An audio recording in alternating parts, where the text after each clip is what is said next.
Sir, मैं शुरुआत करता हूं इस बिल से। और अभी हमने आदरणीय मंत्री जी के वक्तव्य सुना और उनके बात और इस संशोधन वाले बिल का विवरण पढ़ के साफ साफ पता चल जाता है कि ये सरकार शिक्षा विभाग को लेकर गंभीर नहीं है, सुधार नहीं लाना चाहती। ये सिर्फ एक दिखावा का बिल है, क्योंकि ये बिल एक संशोधन बिल है।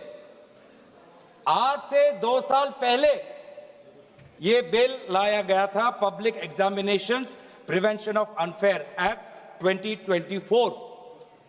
उस समय में भी एक यूजीसी ये नीट के 2024 के परीक्षा को लेकर पूरे देश भर में लोगों के मन में व्यापक चिंता थी।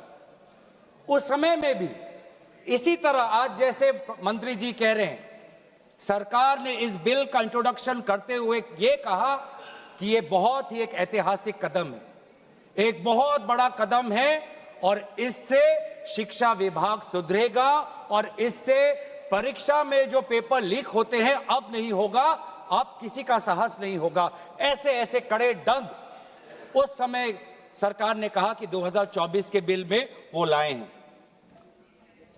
तो जो 2024 के नीट यूजी पेपर लीक पे जो तहकीकात हुई,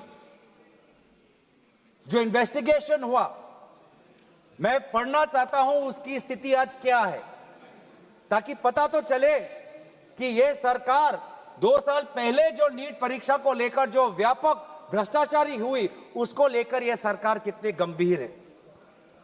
बहुत दुख के साथ मैं कहना चाहता हूं कि एक अखबार में आर्टिकल आया 2026 में कि जो 45 व्यक्ति थे जो चार्जशीट हुए थे नीट यूजी 2024 पेपर लीक के मामले में, 45 में से 44 को बेल मिल चुका है।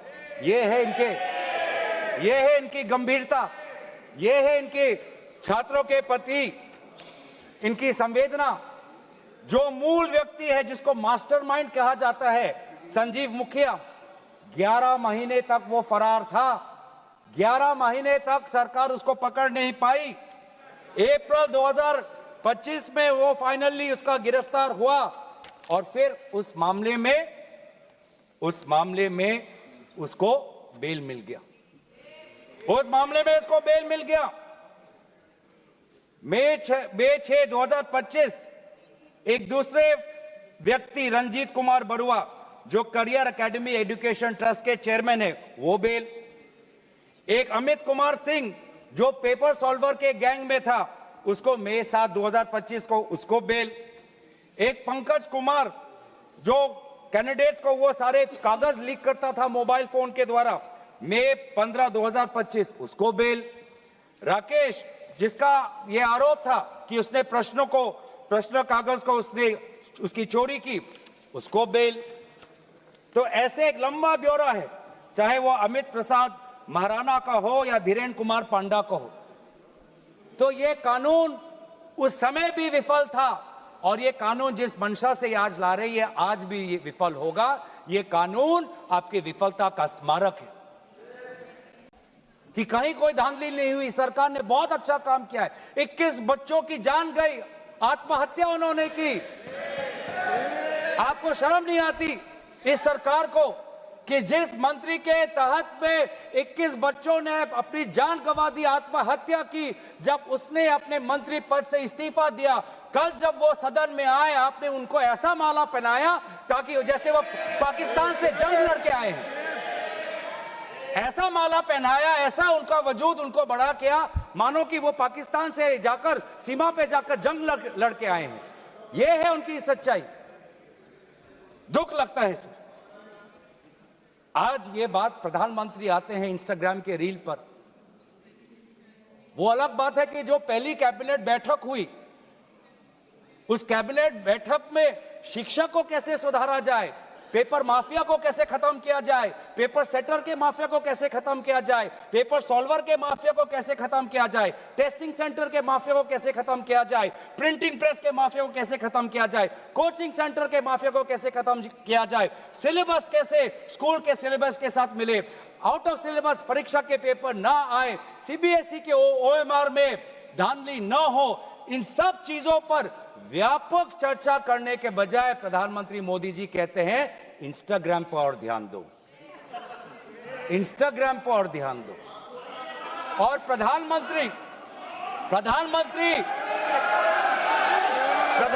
जब आते हैं हाई पावर कमेटी की बात करते हैं, तो 2 साल पहले जो के राधाकृष्ण की जो हाई कमेटी थी उसका क्या हुआ?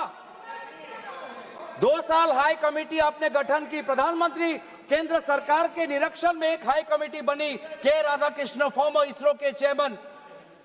अगर वास्तविक में उन्होंने इतना बढ़िया काम किया तो 2 साल पश्चात ही आज क्यों दोबारा ऐसा पेपर लीक हुआ? सरकार ये दिखाना चाहती है कि ये बहुत गंभीर है। पिछले कुछ दिनों में पता चला कि एनटीए के लगभग 47 लोगों को बदला गया।